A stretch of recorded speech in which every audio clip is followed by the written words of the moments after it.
problem 72, we have two cars that are traveling for 5 hours. In those 5 hours, the first car travels at a certain rate, and the second car travels 2 times as fast as that car. And we also know that this car was 225 miles farther. Okay. We know that they traveled for 5 hours. So using our formula, distance equals rate times time, we can actually just say, hey, we're going to multiply our rate times 5 for both cases. So what it turns out is the first car went a certain distance plus 225 miles is the same distance that that second car traveled. So we have an equation that is 5r plus 225 equals 10r.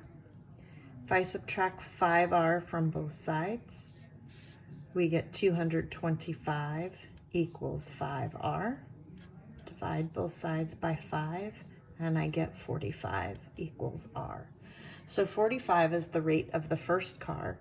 So the first car traveled 45 miles per hour, and the second car traveled twice that, or 90 miles per hour.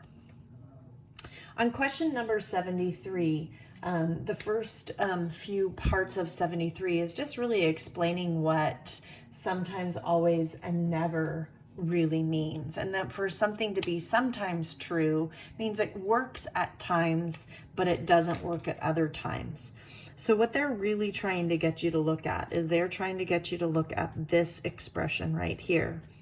X plus 3 quantity squared is the same as x squared plus 9. They want to know, is this sometimes true, always true, or never true? Well, according to a lot of you, it is always true, but that one is definitely not the case, because remember, if I am multiplying x plus 3 quantity squared, I could make my generic rectangle that looks like this. This has an area of x times x, or x squared. This has an area of 3x. This has an area of 3x. And this has an area of 9.